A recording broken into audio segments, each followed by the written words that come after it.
بسم الله الرحمن الرحيم. ومن أحسن قولا ممن دعا إلى الله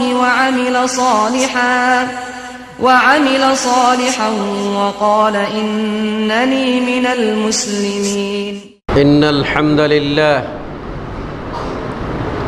نحمده ونستعينه ونستغفره ونؤمن به ونتوكل عليه ونعوذ بالله من شرور أنفسنا ومن سيئات أعمالنا.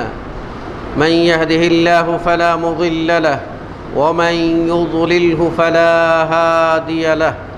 أشهد أن لا إله إلا الله وحده لا شريك له وأشهد أن محمدًا عبده ورسوله صلى الله تعالى عليه وعلى آله وأصحابه ومن تبعهم بإحسان إلى يوم الدين وسلم تسليما كثيرا. أما بعد، فإن خير الحديث كتاب الله وخير الهدي هدي محمد صلى الله عليه وسلم وشر الأمور محدثاتها وكل محدثة بدعة وكل بدعة ضلالة. فقد قال الله تبارك وتعالى في كلامه المجيد بعد أعوذ بالله السميع العليم من الشيطان الرجيم: حافظوا على الصلوات والصلاة الوسطى وقوموا لله قانتين. وقال النبي الأمين صلى الله عليه وسلم: إن في الصلاة لشغلا رواه البخاري ومسلم. মুসল্লিয়ান কেরাম, সালাত সর্বশ্রেষ্ঠ ইবাদত। সালাত অর্থ হলো দোয়া, কিন্তু শরীয়তের পরিভাষায় সালাত ওই বিশেষ ইবাদতকে বলা হয় যা শুরু হয় আল্লাহু আকবার দ্বারা এবং শেষ হয় সালামের মাধ্যমে। সালাত এমন একটি ইবাদত যা প্রত্যেকটি যুগে প্রত্যেক নবীর উপরে এবং তার কওমের উপরে অবধারিত ছিল। সালাত এমন একটি ইবাদত যে ইবাদত ফরজ করার জন্য আল্লাহ রাব্বুল আলামিন তার প্রিয় হাবিব মুহাম্মদুর রাসূলুল্লাহ সাল্লাল্লাহু আলাইহি ওয়াসাল্লামকে সিদরাতুল মুনতাহায়,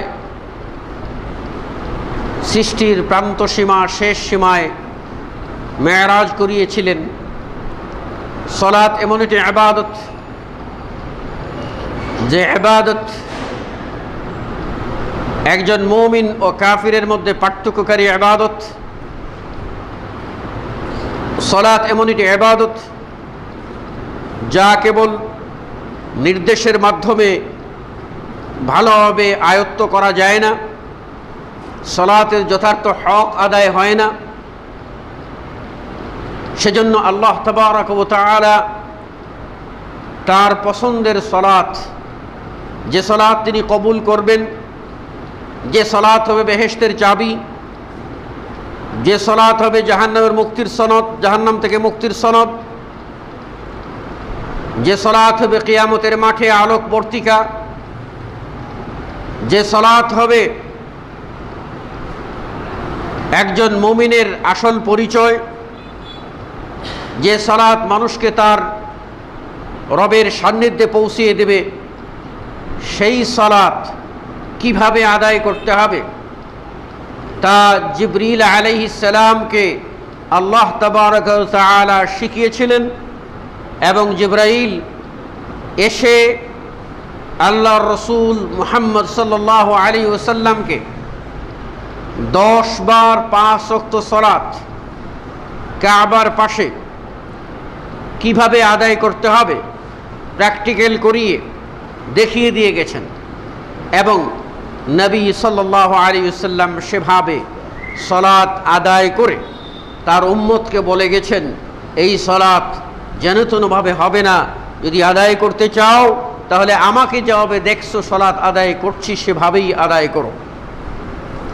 সালাতকে বলা হয় রাসুল ইবাদাত, সমস্ত ইবাদতের মাথা।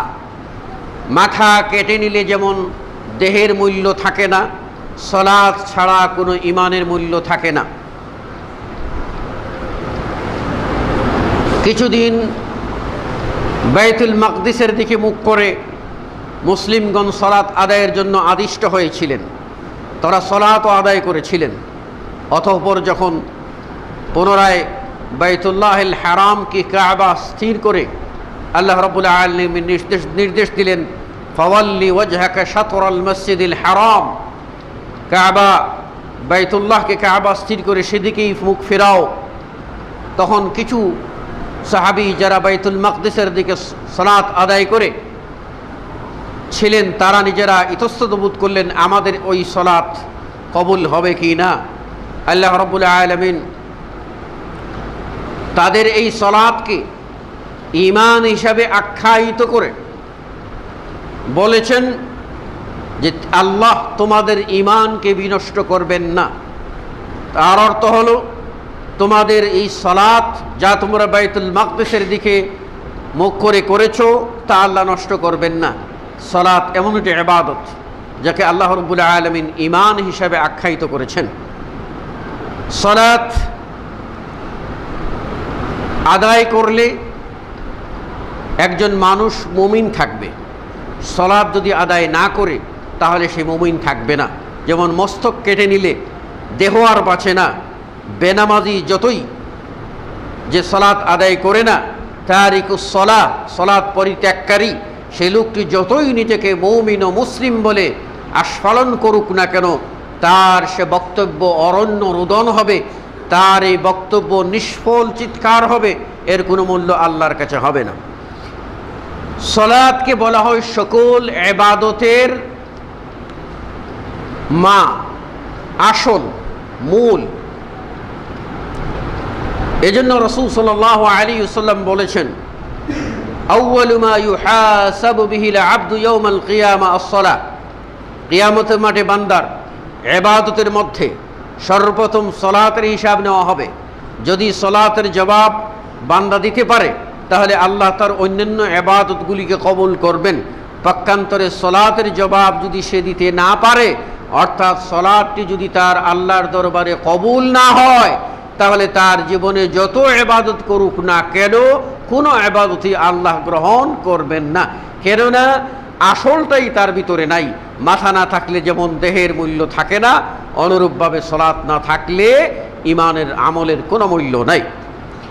সালাতকে বলা হয়েছে সকল ইবাদতের মূল। মূল তাকেই বলা হয় যার উপরে ভিত্তি করে শাখা প্রশাখা দাঁড়িয়ে থাকে। সালাত হচ্ছে এমন একটি মূল যার উপরে ইবাদতের যত প্রকার শাখা প্রশাখা আছে সবই সালাতের উপরে ভিত্তি করে আছে।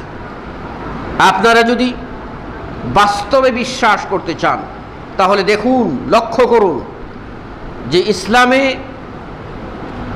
শাহাদাতাইনের স্বীকৃতির পর, তাওহীদ ও রিসালাতের স্বীকৃতির পর যে চারটি রুকুন মূল, সালাত, সিয়াম, যাকাত ও হজ, এই চারটি ইবাদতের মধ্যে সালাতকে বাদ দিয়ে আপনারা হিসাব করেন, দেখবেন যে সালাত হচ্ছে দেহ ও মনের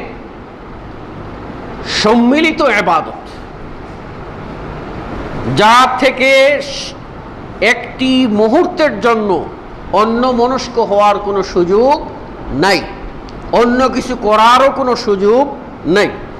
পক্ষান্তরে একজন ব্যক্তি সিয়াম পালন করলো, রোজা রাখলো, সে ব্যক্তি রোজা রেখেছে, সে কি কথা বলতে পারবে না? নিশ্চয়ই। সে কি নড়াচড়া করতে পারবে না? নিশ্চয়ই। সে কি ঘর সংসার করতে পারবে না? প্রয়োজনীয় কাজ করতে পারবে না? হাট বাজার করতে পারবে না? সবই পারবে। কিন্তু বলুন তো, যে ব্যক্তি সলাতের মধ্যে প্রবেশ করলো, আল্লাহু আকবার বলে সলাতে প্রবেশ করলো, সালাম ফেরানোর আগ পর্যন্ত মাঝখানে কথা বলতে পারবে? সে কি অনিচ্ছায় অপ্রয়োজনে নড়াচড়া করতে পারবে? সে কি এই সলাতের মধ্য থেকে হাট বাজার করে দিতে পারবে? সলাতের মধ্য থেকে ড্রাইভিং করতে পারবে? সলাতের মধ্য থেকে মোবাইল রিসিভ করতে পারবে, ডায়াল করতে পারবে? কিচ্ছু করার ক্ষমতা নাই। কিন্তু রোজা অবস্থায় সে মোবাইলে কথা বলতে পারবে, রিসিভ করতে পারবে, ড্রাইভিং করতে পারবে, সব কাজই করবে, তার রোজা হয়ে যাবে। তাহলে সলাত এমন একটা ইবাদত যাতে আপনার নির্ধারিত কথার বাইরে কোনো কথা চলবে না, নির্ধারিত হারাকাতের বাইরে কোনো হারাকাত করা চলবে না, নির্ধারিত আমলের বাইরে কোনো আমল চলবে না। এই জন্য এই ইবাদতের ভিতরে শামিল হয় সকল প্রকার ইবাদতের সকল শাখা ও প্রশাখা। আপনি লক্ষ্য করুন, একজন ব্যক্তি জিহাদের ময়দানে চলে গেল, সে মুজাহিদ। জিহাদ অবস্থায় সে চাইলে কি কথা বলতে পারবে না? জিহাদ অবস্থায় সে কি পানাহার করতে পারবে না? সবই করতে পারবে। কিন্তু সলাত অবস্থায় কি চাইলে কি সে কথা বলতে পারবে? চাইলে কি কিছু খেতে পারবে, কিছু পান করতে পারবে? লক্ষ্য করুন, সলাতের ভিতরে দেহ যেরকম লাগবে, মন লাগবে। 16 আনা দেহ মন উজাড় করে দিয়ে সলাত আদায় করতে হবে। বলুন তো, ইবাদতের মধ্যে গুরুত্বপূর্ণ ইবাদত হচ্ছে হজ। একজন হাজী সাহেব হজের মাঝখানে দিয়েছেন, হজ করতেছেন। তিনি কি হজের দিনগুলিতে, হজের মধ্যে তিনি কি খানাপিনা করতে পারবেন না? নিশ্চয়ই পারবেন। এমনকি তওয়াফকে বলা হয়েছে সলাত, আর এই সলাত আর তওয়াফের ভিতরে পার্থক্য হলো, সলাতের ভিতরে কোনো কথা বলা যাবে না, তওয়াফের ভিতরে প্রয়োজনে কথা বলা যায়। এজন্য তওয়াফের জন্য উযু শর্ত, সলাতের জন্য উযু শর্ত। উযু ছাড়া তওয়াফ হবে না, সলাত ও উযু ছাড়া হবে না। কিন্তু তওয়াফের ভিতরে প্রয়োজনে কথা বলা যাবে, সলাতের ভিতরে কিচ্ছু করার নেই। তাই আমরা যদি লক্ষ্য করি তাহলে দেখতে পাবো একজন মানুষের ভিতরে মৌলিক 4টি উপাদান রয়েছে, যার উপরে পুরা মানব দেহ প্রতিষ্ঠিত। তার মধ্যে একটি হচ্ছে তার জবান, এটা মূল উপাদান। আরেকটা হচ্ছে তার অঙ্গ প্রত্যঙ্গ। 3 নম্বর হচ্ছে তার আকল, তার বিবেক। 4 নম্বর হচ্ছে তার কলব, তার হৃদয়। তার হৃদয়, তার আকল, তার কলব, তার জওয়ারিহ বা ইন্দ্রিয় এবং তার জবান, এই 4টি হলো মূল। আর সলাত আদায় করতে গেলে এই 4টির কোনো একটিকে রেখে সলাত সম্পন্ন হবে না। কিন্তু অন্যান্য ইবাদতে প্রয়োজন বোধে কোনোটাকে ব্যবহার করলেও চলবে, কোনোটাকে ব্যবহার না করলেও চলবে। সলাতের ভিতরে আপনাকে 4টা ব্যবহার করতেই হবে। এজন্য একে বলা হয়েছে ইবাদতের মা, ইবাদতের আসল, ইবাদতের মূল। আপনি যখন সালাত আদায় করবেন তখন সালাতের ভিতরে আপনাকে তাওহীদ ও রিসালাতের স্বীকৃতি দিতে হবে। সালাতের মধ্যে আপনাকে আল্লাহু আকবার বলতে হবে। সালাতের মধ্যে আপনাকে আউযু বিল্লাহি মিনাশ শাইতানির রাজিম বলতে হবে। সালাতের মধ্যে বিসমিল্লাহির রহমানির রহিম বলতে হবে। সালাতের মধ্যে কোরআনুল কারীম থেকে তেলাওয়াত করতে হবে। সালাতের মধ্যে তাসবিহ সুবহান রাব্বিয়াল আ'লা, সুবহান রাব্বিয়াল আযীম বলতে হবে। সালাতের মধ্যে বলতে হবে আল্লাহুম্মা ইন্নী যালামতু নাফসি যুলমান কাসীরা। আপনাকে ইস্তিগফার করতে হবে, আল্লাহর কাছে ক্ষমা চাইতে হবে। তাহলে দেখুন, এই কয়টি ইবাদত আপনাকে জবান ছাড়া করতে দেওয়া যাবে না। পারবেন? আপনি জবান ছাড়া এই কয়টি ইবাদত করতে পারবেন না। আপনি তাকবীর দেবেন, আউযু বিল্লাহ বলবেন, বিসমিল্লাহ বলবেন, কোরআন তেলাওয়াত করবেন, তাসবিহ পাঠ করবেন, দোয়া ইস্তেগফার করবেন। সালাতের ভিতরে আপনার জবান লাগবে, আপনার লিসান লাগবে। এজন্য এই অঙ্গ ব্যতীত আপনাকে সালাত আদায় করার কোনো সুযোগ নাই। 2 নম্বর হলো, আপনার যে ইন্দ্রিয় শক্তি আল্লাহ দিয়েছেন, আপনাকে যে শরীরে, দেহে আপনাকে বিভিন্ন অঙ্গ দিয়েছেন, সেই অঙ্গ প্রত্যঙ্গের 16 আনা প্রয়োগ না হলে সালাত আদায় হবে না। আপনাকে কিয়াম করতে হবে। সালাতের মধ্যে কিয়াম ফরজ, কিয়াম সালাতের রুকুন। এই রুকুন আদায় করতে গেলে আপনাকে পায়ের উপরে ভর করে দাঁড়াতে হবে। এই ক্ষেত্রে আপনি এক পায়ের উপরে ভর করে দাঁড়াবেন আর আরেক পাকে একটু রেস্ট দেবেন। এটা ইসলাম সমর্থন করে না, বরং আল্লাহ রাব্বুল আলামিন এই ধরনের ইবাদতকে বলেছেন মুনাফিকি ইবাদত। আল্লাহ বলেছেন ওয়াইদা কামু ইলাস সালাতি কামু কুসালা, মুনাফিকরা যখন সালাতে দাঁড়ায় তখন তারা অলস হইয়া বাঁকা হইয়া দাঁড়ায়, এক পায়ের উপরে ভর করে আরেক পায়কে রেস্ট দিতে আরাম করে এইভাবে দাঁড়ায়। এটা দাঁড়ানোর সুযোগ আপনাকে নাই, বরং আপনাকে দুই পায়ের উপরে ভর করে 16 আনা যেভাবে দাঁড়ানো সেভাবে দাঁড়াতে হবে। আপনার মেরুদণ্ডের প্রত্যেকটি জয়েন্ট তার জায়গায় জায়গায় স্থির না হওয়া পর্যন্ত আপনার কিয়াম হবে না। আপনি ঝুঁকি মেরে উঠে একটু কায়ত হয়ে দাঁড়িয়ে গেলেন, কিয়াম হবে না। কিন্তু যদি কেউ দাঁড়াতে না পারে, শারীরিকভাবে বিকলাঙ্গ থাকে, তাহলে সেটি হলো স্বতন্ত্র কথা। যেহেতু আল্লাহ রাব্বুল আলামিন বলছেন ফাত্তাকুল্লাহ মাস্তাতা'তুম, তোমরা তোমাদের সাধ্য অনুযায়ী আল্লাহকে ভয় করো। তার দাঁড়ানোর ক্ষমতা নাই, সে দাঁড়াতে পারছে না। ক্ষমতা আছে, সেজন্য সে কিয়াম ব্যতীত সালাত আদায় করলে হবে না। দুর্ভাগ্যজনক সত্য যে আমাদের অনেকেই আছে সামর্থ্য থাকার পরেও সামান্য অজুহাতে বসে সালাত আদায় করার চেষ্টা করে। আমরা আপনাকে দলিল আদিল্লা দিয়ে এটুকু বলতে পারবো যে আপনার শারীরিক সামর্থ্য না থাকলে আপনি বসে পড়বেন, কিন্তু আসলে আপনার শারীরিক সামর্থ্য আছে না নাই এর বিচারক হলেন মহান আল্লাহ। যার জন্য সালাত আদায় করছেন, যার হুকুমে সালাত আদায় করছেন, যার সন্তোষের জন্য সালাত আদায় করছেন, সে আল্লাহ তাবারক ওয়া তাআলা দেখতেছেন আপনি সামর্থ্যবান হওয়ার পরেও বসে পড়ছেন কিনা। যদি আপনি সামর্থ্যবান হওয়ার পরে বসে পড়েন তাহলে আপনার সালাত আদায় হবে না। সামর্থ্যবান ব্যক্তি যদি কোনো ফরজ সালাত সে বসে বসে আদায় করে, তার সালাত হবে না। পক্ষান্তরে কেউ যদি নফল সালাত বসে বসে আদায় করে, সামর্থ্য থাকার পরেও বসলো কেন, এই কারণে তার সওয়াব বা নেকি অর্ধেক দান করা হবে।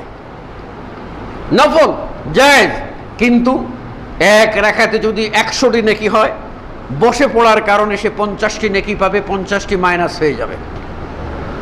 কিয়াম, সেই জন্য আপনার অজ্ঞ প্রত্যঙ্গ লাগবে। রুকু আপনি করবেন, আল্লাহ বলেছেন ওয়ারকাউ মা'আর রাকিঈন, রুকুকারীদের সাথে রুকু করো, জামাতে শামিল হয়ে রুকু করো। এবার আপনি রুকু করতে যাবেন, আপনার হাত লাগবে না, আপনার মেরুদণ্ডকে বাঁকা করে নিতে হবে না, আপনার দেহের ইবাদত হচ্ছে। আপনি যখন সিজদা করবেন 7টি অঙ্গে আপনাকে সিজদা করতে হবে।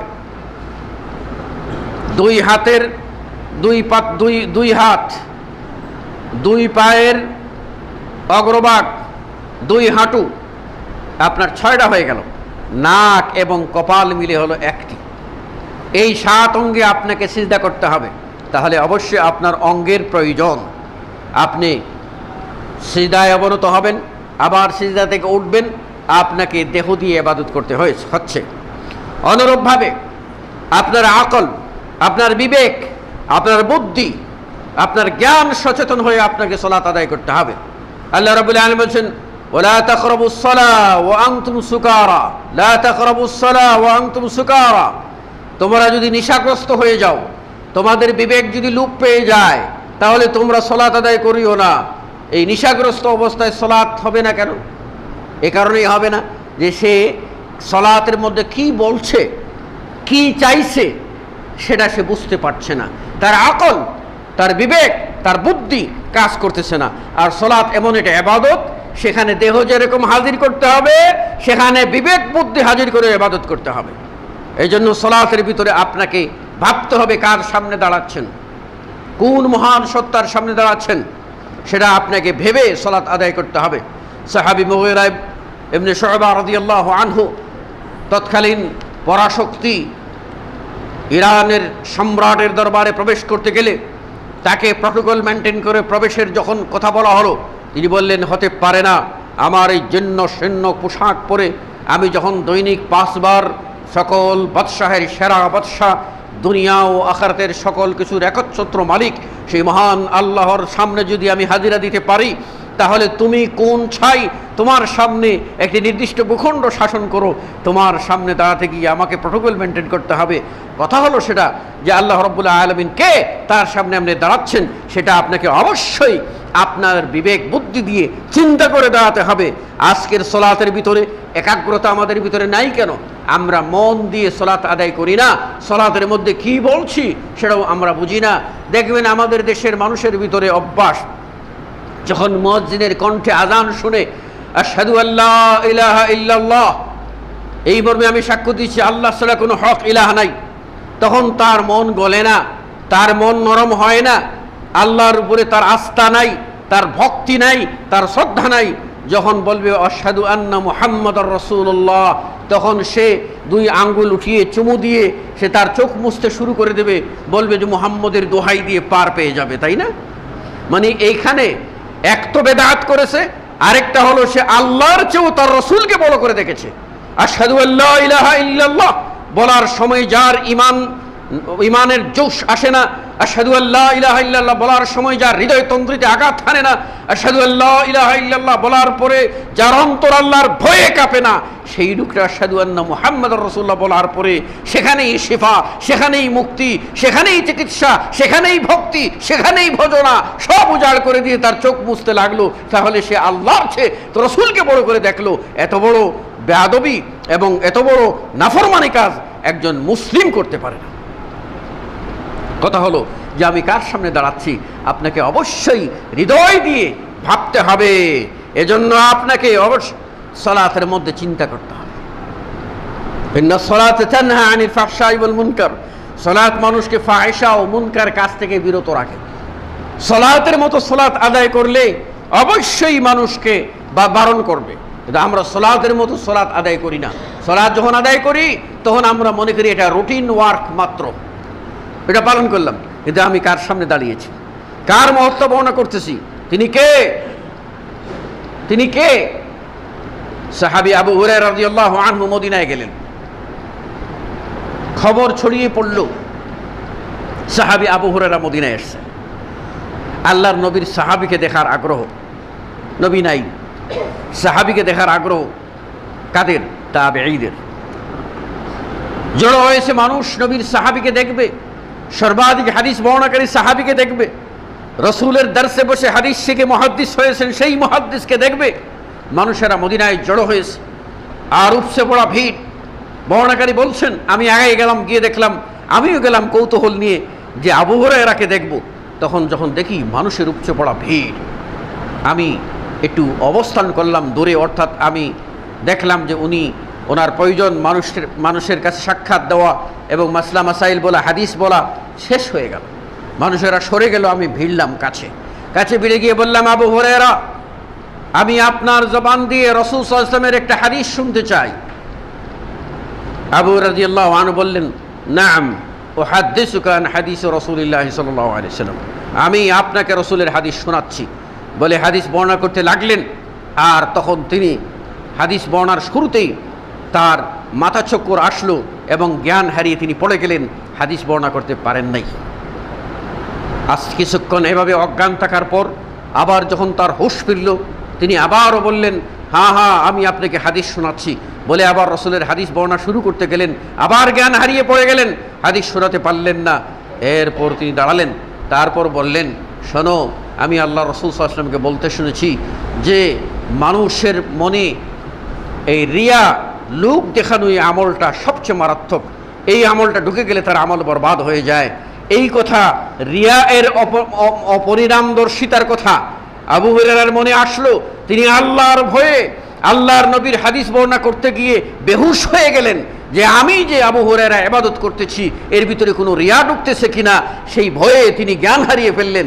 আমরা যে আল্লাহর দরবারে দাঁড়াচ্ছি একটু কি চিন্তা করা দরকার না সে আল্লাহ কে, তার ক্ষমতা কি? সুতরাং আপনাকে অবশ্যই চিন্তা করে সালাত আদায় করতে হবে। অনুরূপভাবে কলবের কাজ হচ্ছে বিনয়ী হওয়া। আপনি সালাত আদায় করবেন কিন্তু আপনার দিল থাকবে পাষাণ, আপনি সালাত আদায় করেও লাভবান হতে পারবেন। আল্লাহ সূরা আল মুমিনুন কি বলছেন? বিসমিল্লাহির রাহমানির রাহিম, ক্বাদ আফলাহাল মুমিনুন আল্লাযীনা হুম ফি সালাতিহিম খাশিউন। সফল কাম হলো ওই সমস্ত মুমিনরা যারা তাদের সলাতে খাশে, সলাতে বিনয়ী, সলাতে একাগ্রচিত্ত, অর্থাৎ তাদের কলবকে হাজির করে। এজন্য সলাত যখন আপনি আদায় করবেন তখন আপনার কলব এরকম থাকবে ভয়ে কম্পমান, সাথে সাথে আপনার মনের ভিতরে থাকবে জাহান্নাম থেকে মুক্তির জন্য আকুতি আর বেহেশত পাওয়ার আশা, আকাঙ্ক্ষা এবং ভয় ভীতির সমন্বয় ঘটিয়ে আপনাকে সলাত আদায় করতে হবে। যখন এইভাবে আপনি সলাত আদায় করবেন তখন ওই সলাত হবে একজন সফলকাম ব্যক্তির সলাত। আর এই সলাতের জন্য যারা এই সলাত আদায় করবে তাদের জন্য আল্লাহ রাব্বুল আলামিন বলছেন এরা সফলকাম আর এরাই হবে জান্নাতের ওয়ারিস, যে জান্নাত আল্লাহ রাব্বুল আলামিন মুত্তাকিদের জন্য বানিয়েছেন। সুতরাং এই সলাত আদায় করতে গেলে আপনাকে যেরকম আপনার জবান লাগবে, আপনার অঙ্গ প্রত্যঙ্গ লাগবে, আপনার ব্রেইন লাগবে, আপনার কলব লাগবে, এই চারটি মূল উপাদান যার উপরে মানব দেহ প্রতিষ্ঠিত, সেই চারটি উপাদানের সমন্বয় ব্যতীত আপনার সলাত যথার্থ হবে না। তাই আপনাকে লক্ষ্য করতে হবে যে সলাতকেই বলা হয়েছে এটা ইবাদতের মূল, ইবাদতের আসল। আমরা দিন দিন ধরে সলাত আদায় করে আসছি, কিন্তু আমাদের সলাতটা আল্লাহকে রাজি করার জন্য হচ্ছে কি?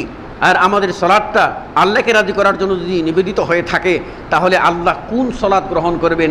যে সলাত তিনি জিবরাইলের মাধ্যমে মুহাম্মদ সাল্লাল্লাহু আলাইহি ওয়াসাল্লামকে শিখিয়েছিলেন, মুহাম্মদ সাল্লাল্লাহু আলাইহি ওয়াসাল্লাম তার সাহাবাদেরকে শিখিয়েছিলেন সেই সলাত, নাকি আমাদের সমাজে প্রচলিত সলাত? এটা আপনাকে বিচার করে স্থির সিদ্ধান্ত নিতে হবে। আপনি সলাত আদায় করেন সামাজিকতার জন্য, লৌকিকতার জন্য, নাকি আল্লাহকে রাজি খুশি করার জন্য রসুলের তরিকা মোতাবেক? এটা আপনাকে সিদ্ধান্ত নিতে হবে। অনেক লোক আছেন যারা জানেন বুঝেন কিন্তু সামাজিকতার দোহাই দিয়ে হক মানেন না, হক প্রচার করেন না, হককে গোপন রাখেন। আল্লাহ রাব্বুল আলামিন তাদের জন্য কঠিন অবস্থা রেখেছেন, কারণ যারা হক গোপন করে তারা সবচেয়ে বড় অপরাধী এবং তাদের জন্য কঠিন শাস্তির বিধান রেখেছেন। মুসল্লিয়ানে কেরাম, সলাতের বিশেষ উপকারিতা আছে যা আজকের এই খুতবায় বলা যাবে না, তার মধ্যে কয়েকটি বলছি। আপনি নিয়মিত সলাত আদায় করেন তাহলে আপনি জাহান্নাম থেকে মুক্তির গ্যারান্টি পাবেন। আপনি নিয়মিত সলাত আদায় করুন, আপনাকে মুনাফিক কেউ বলতে পারবে না। কেননা ঈমান আর নেফাকি একত্রে থাকতে পারে না, আলো আর অন্ধকার একত্রে থাকতে পারে না। ঈমানের নূর আর মুনাফিকির কদর্য ময়লা এক জায়গায় থাকতে পারে না। আপনি 5 ওয়াক্ত সালাত আদায় করবেন, আপনি অবশ্যই ঈমানদার। রাসূল সাল্লাল্লাহু আলাইহি ওয়াসাল্লাম বলেন, মান সাল্লা লিল্লাহি 40 ইয়াওমান ফি জামাআতিন ইউদরিকু তাকবীরাতাল উলা, যে ব্যক্তি তাকবীরে উলার সাথে আপনার 40 দিন জামাতের সাথে সালাত আদায় করবে তার জন্য 2টি মুক্তি আল্লাহ রাব্বুল আলামিন লিখে দেবেন। একটি হচ্ছে জাহান্নাম থেকে মুক্তি, আর হলো মুনাফিকি থেকে মুক্তি। আপনি জাহান্নাম থেকে মুক্তি পেতে গেলে সালাতকে আপনাকে আদায় করতে হবে জামাতের সাথে। অনুরূপভাবে আপনি যদি মুনাফিকির কদর্য হতে মুক্ত থাকতে চান তাহলে অবশ্যই আপনাকে সালাত আদায় করতে হবে। সাহাবী আব্দুল্লাহ ইবনে মাসউদ রাদিয়াল্লাহু আনহু ওয়ারদা বলছেন যে মা ইয়াতাখাল্লাফু মিন্না আহাদুন, আমাদের জামানায় কোনো ব্যক্তি জামাত থেকে দূরে থাকতো না ইল্লা মুনাফিক, কেবলমাত্র মুনাফিক। যেই মুনাফিকটা মানুষের কাছে চিহ্নিত, কিছু মুনাফিক আছে ধরা যায় না, আসলে মুনাফিক না, মুসলমান খাঁটি ইমানদার বোঝা যায় না, এটা ভিতরে ভিতরে মুনাফিকই, ধরা যায় না। এগুলি বাদ দিয়ে যেগুলি একেবারে চিহ্নিত দাগি আসামি মুনাফিক, এই দাগি আসামি যারা, এরাই কেবল জামাত থেকে দূরে রাখত। সাহাবী বলছেন যে আমরা দেখতাম ফজরের সলাতের ভিতরে কেউ আসে নাই, কেউ যদি ফজরের সলাতে না আসছে তো আমাদের ওই লোকটা সম্পর্কে খারাপ ধারণা হতো, কি হইল, ওর ভিতরে মুনাফিকই ঢুকলো কিনা। আর আমাদের কত ফজর চলে গেল, কত জোহর চলে গেল, কত আসর চলে গেল, জীবনের বড় অংশ চলে গেছে, আমরা মসজিদের সাথে কোনো সম্পর্ক রাখি নাই। ঘুমায়ে কাজা করেছি ফজর, তখনও জাগিনি যখনও জোহর, হেলায় দুলায় কেটেছে আসর, মগরিবের আজ শুনি আজান, জামাতে সামিল হৌরে এর সাথে এখনও জামাতে আসে স্থান। কোথায় আপনি? সুতরাং সলাত এমন একটি বিষয় যে বিষয়ে আপনাকে অবশ্যই নজর দিতে হবে। এই ব্যাপারে সাহাবী আব্দুল্লাহ ইবনে মাসউদ থেকে রাদিয়াল্লাহু আনহু থেকে হাদিস, আল্লাহ বলে মান সাররাহু আন ইয়ালকাল্লাহ গাদান মুসলিমা, যে ব্যক্তি এই আশা করবে যে সে আল্লাহর সাথে মিলিত হবে মুসলিম অবস্থায়, মুসলিম অবস্থায় অর্থাৎ ইমানের সাথে আল্লাহর সাথে সাক্ষাৎ করতে চায়, ফালইউহাফিজ আলা হাউলাইস সালাওয়াতিল খামস হাইসু ইউনাদা বিহিন্না, যে যেখান থেকে আযান দেওয়া হবে সেই জায়গায় অর্থাৎ মসজিদে গিয়ে যেন সে 5 ওয়াক্ত সালাত আদায় করে। তাহলে বোঝা গেল 5 ওয়াক্ত সালাত জামাতের সাথে আদায় করলে আল্লাহর সাথে মুসলিম অবস্থায় ঈমান নিয়ে সাক্ষাতের সৌভাগ্য অর্জন হবে। পক্ষান্তরে যেই লোকটা সালাত আদায় থেকে গাফিল হয়ে যাবে, সালাত আদায় করবে না, সেই লোকটা হতে পারে আল্লাহর সাথে মিলিত হবে অর্থাৎ মৃত্যুবরণ করবে, হতে পারে মুনাফিকি তাকে ধরে বসেছে, অথবা ফাসিকি তারে ধরে বসেছে, অথবা ফাজরি তাকে ধরে বসেছে, গুনাহ নিয়ে যাবে। এজন্যই আপনাকে মুসলিম অবস্থায় আল্লাহর সাথে মিলিত হতে গেলে 5 ওয়াক্ত সালাতের সংরক্ষণ করতে হবে। এরপর সহিহ মুসলিমের আরেকটি হাদিস, আবু হুরায়রা রাদিয়াল্লাহু আনহু বলেন যে একজন মুসলিম সে যখন আল্লাহর পক্ষ থেকে সিজদার কথা পায়, সিজদার হুকুম পায়, তখন সিজদা করে। আর যার ভিতরে মুনাফিকি আছে, শয়তানি আছে, সেই লোকটা সিজদার ডাক পাইলে ঘাড় ফিরিয়ে চলে যায়, সে সিজদা করে না। অনেক লোক আছে না যারা আজান দেওয়ার পরেও আজান শুনে কান বাঁকা করে চলে যায়, এদিকে আসে না। আর আরেকজন আছে আজান দেওয়ার পরে দৌড়ায় মসজিদে যায়, আল্লাহর ডাক সাড়া দিতে হবে। আবু হুরায়রা রাদিয়াল্লাহু আনহু বলেন রাসূলুল্লাহ সাল্লাল্লাহু আলাইহি সাল্লাম বলেছেন, ইযা ক্বারা ইবনু আদম আস-সাজদা ফাসাজাদ, আদম সন্তান যখন সিজদার আয়াত পায়, সিজদার হুকুম পায়, তখন সে সিজদা করে। ইতাযালা শাইতান ইয়াবকি, আর তখন শয়তান দূরে সরে গিয়ে কাঁদতে থাকে। শয়তান দূরে সরে গিয়ে কাঁদে। কি বলে কাঁদে? ইয়া ওয়াইলি, ওহে আমার দুর্ভোগ, কপাল পুরা আমি। ইয়া ওয়াইলি, ওহে দুর্ভোগ আমার। উমিরা ইবনু আদম বিসসুজুদ, আদম সন্তানকে সিজদার আদেশ দেওয়া হলো। ফাসাজাদা, সে সিজদা করলো। ফালাহুল জান্নাহ, সে বেহেশতে চলে গেল, সে বেহেশতি হয়ে গেল। ও উমিরতু বিসসুজুদ, আর আমি সিজদার আদেশ পাইছিলাম। ফাআবাইতু, অস্বীকার করলাম, সিজদা করলাম না। ফালিয়ান নার, তাই আমার জন্য জাহান্নাম। দুর্ভোগ, কপাল পোড়া আমি, আমার জন্য জাহান্নাম। বনি আদম চলে গেল বেহেশত। এ দ্বারা স্পষ্ট বোঝা গেল, এক, যে সিজদা সালাতের মধ্যে গুরুত্বপূর্ণ একটি ইবাদত, সবচেয়ে গুরুত্বপূর্ণ। আর এই ইবাদতটা হলো মুসলিমের কাজ, ইমানদারের কাজ, ইবাদুর রহমান আল্লাহর প্রিয় বান্দাদের কাজ। সিজদা না করা হচ্ছে শয়তানের কাজ, সিজদা না করা হচ্ছে নাফরমানের কাজ। সালাত সিজদা হচ্ছে জান্নাতে যাওয়ার মাধ্যম, সিজদা না করা হচ্ছে জাহান্নামে যাওয়ার মাধ্যম, ইবলিসের অনুসরণ। কাজেই সালাত যখন বান্দা আদায় করে, অথবা যে কোনো সময় কোরআন তেলাওয়াত শুনে কোরআনের সিজদার আয়াত আসে, বান্দারা তখন সিজদা করে। আমাদের মধ্যে অনেকেই আছেন যে নামাজ সালাতের মধ্যে আপনার সিজদার আয়াত আসলে সিজদা করতে রাজি না। তাদের দৃষ্টিতে যে সিজদা করা তো সুন্নত, সুন্নত ছেড়ে দিলাম, সুন্নত ছেড়ে দিলাম, কি হলো? এটা জানেন না যে এই সুন্নতটা আদায় করলে যখন সিজদার আয়াত আসবে আপনি সিজদায় পড়ে যাবেন, আল্লাহ খুশি হয়ে যাবে, বেহেশত পেয়ে যাবেন, শয়তান বেজার হবে, মন ভারী করে কাঁদতে থাকবে। আপনি যদি শয়তানকে খুশি করতে চান তাহলে করেন। আর যদি বলেন যে আপনি আপনার রহমানকে খুশি করতে চান, যে রহমানের নাফরমানি করে শয়তান বিড়ম্বনার সৃষ্টি করেছে, তার জন্য ধিক্কার হোক, দুর্ভোগ হোক, তাহলে অবশ্যই আপনি সিজদায় অবনত হবেন। আপনারা জানেন একজন মুসল্লি নামাজের মধ্যে, সালাতের মধ্যে অনেক সময় ভুল করে ফেলে, ভুল করে না, ভুল সংশোধনের জন্য সাহু সিজদা, সিজদায় সাহু দেওয়া হয়। সাহু অর্থ ভুল সংশোধনের সিজদা। এই ভুল সংশোধনের সিজদার পিছনে আপনার উপকারিতা দুইটা। একটা হলো আপনার সালাতটা শয়তান বিড়ম্বনা আপনাকে বিভ্রান্তির মধ্যে ফেলে অন্য কিছু স্মরণ করিয়ে দিয়ে সালাত থেকে আপনাকে গাফিল করতে চাইছিল, আপনার সালাতটা যেন না হয় সেটা চাইছিল। আপনি আল্লাহর নবীর হুকুম মেনে দুইটা সিজদা দিয়ে দিলেন, যার মাধ্যমে আপনার ভুলটা সংশোধন হয়ে গেল, শয়তানি আর সাকসেস হইল না। 2 নম্বর, শয়তান যেটা সবচেয়ে বেশি অপছন্দ করে সেটা হলো সিজদা। কারণ তার জ্বালা হলো এই সেজদার কারণেই আমি জাহান্নামী হয়েছি। সুতরাং বনি আদম কি করে সেজদা করে?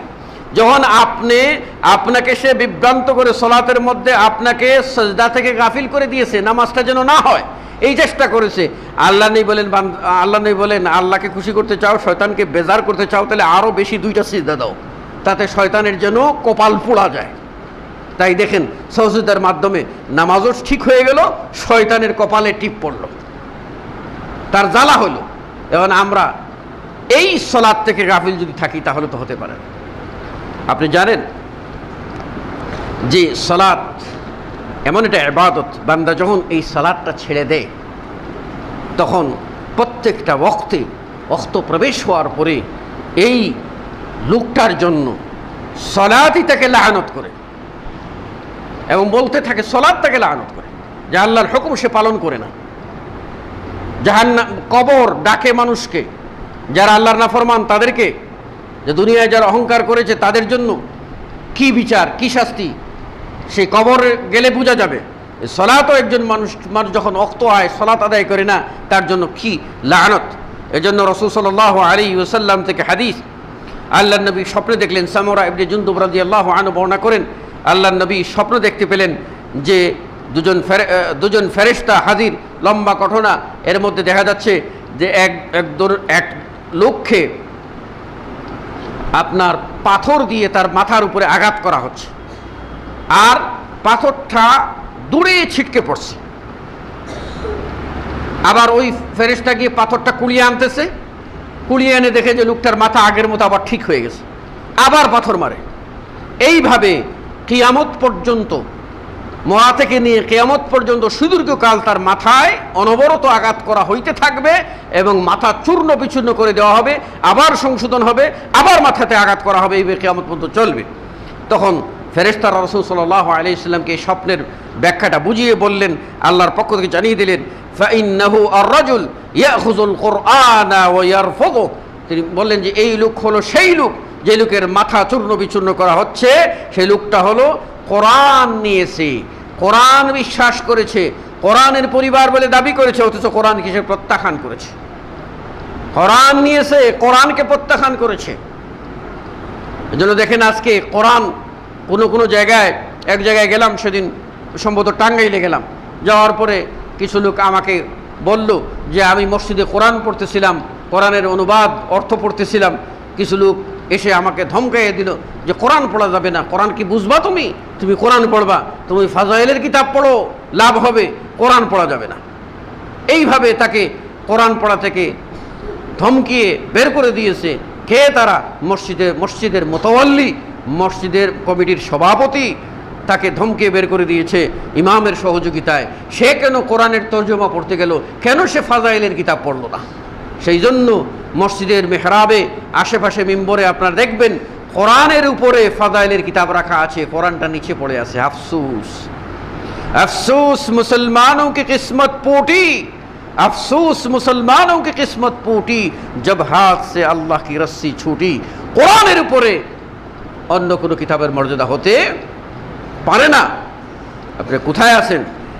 তাই এই কোরআনকে আমরা ছেড়ে দিয়েছি। এটা হচ্ছে ওই কবরে কঠিন শাস্তির একটি কারণ। আর আরেকটি কারণ বলছেন যে ওই লোকটার মাথায় যে পাথর মারা হচ্ছে, দ্বিতীয় কারণ হলো ইয়ানামু আনিস সলাতিল মাকতুবা, সে ফরজ সলাত থেকে ঘুমাইতো, অর্থাৎ ফরজ সলাত হইতো, সে ঘুমিয়ে থাকতো, সলাতে হাজির হতো না। এই হলো তার শাস্তি। অতএব আমরা নিজেরা সাবধান ও সতর্ক হই।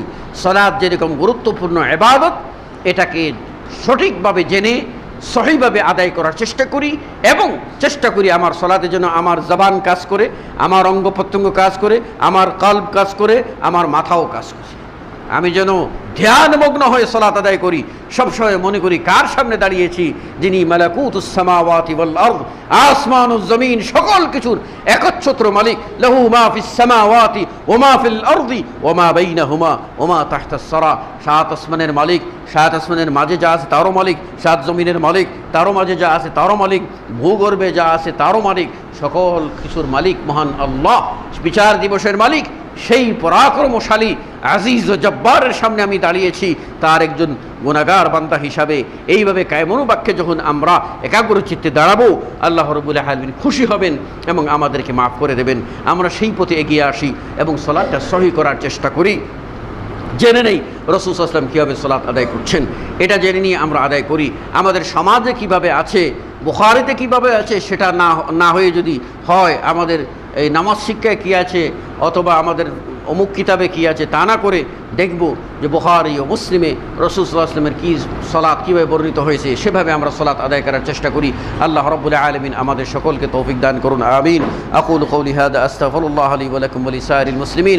বারাকাল্লাহু লানা ওয়া লাকুম ফিল কুরআনিল আযীম ওয়া নাফা'আনি ওয়া ইয়্যাকুম বিল আয়াতি ওয়া যিকরিল হাকীম।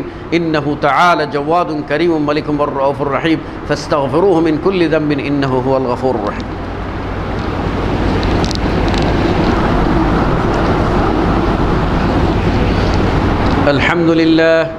الحمد لله الذي خلق الإنسان وقد أتى عليه حين من الدهر لم يكن شيئا مذكورا ثم هداه السبيل ونصب له الدليل إما شاكرا وإما كفورا فسبحان الذي لم يزل ولا يزال حيا قيوما مدبرا سميعا بصيرا. أشهد أن لا إله إلا الله وحده لا شريك له وأشهد أن محمدا عبده ورسوله. إن الله ملائكته يصلون على النبي يا أيها الذين آمنوا صلوا عليه وسلموا تسليما. اللهم صل على محمد وعلى آل محمد كما صليت على إبراهيم وعلى آل إبراهيم إنك حميد مجيد. اللهم بارك على محمد وعلى آل محمد كما باركت على إبراهيم وعلى آل إبراهيم إنك حميد مجيد. وارض اللهم عن الخلفاء الراشدين المهديين أبي بكر وعمر وعثمان وعلي وعن سائر الصحابة أجمعين وأنا معهم من منك وكرمك يا أرحم الراحمين. اللهم أعز الإسلام والمسلمين وأذل الشرك والمشركين. اللهم انصر إخوان المسلمين في كل مكان. اللهم ثبتنا بالقول الثابت في الحياة الدنيا وفي الآخرة. اللهم طهر قلوبنا من النفاق واخلص أعمالنا من الرياء وتقبل توبتنا بقبول حسن يا أرحم الراحمين. اللهم آمنا في أوطاننا، اللهم آمنا في أوطاننا واصلح أئمتنا ولاة أمورنا. اللهم لا تسلط علينا بذنوبنا من لا يخافك فينا ولا يرحمنا برحمتك يا أرحم الراحمين. ربنا ظلمنا أنفسنا وإن لم تغفر لنا وترحمنا لنكونن من الخاسرين. ربنا آتنا في الدنيا حسنة وفي الآخرة حسنة وقنا عذاب النار. تعادلوا عباد الله رحمكم الله. إن الله يأمر بالعدل والإحسان وإيتاء ذي القربى وينهى عن الفحشاء والمنكر والبغي يعظكم لعلكم تذكرون. فاذكروا الله يذكركم واشكروه على نعمه يزدكم ولذكر الله أكبر والله يعلم ما تصنعون. أقيموا الصلاة.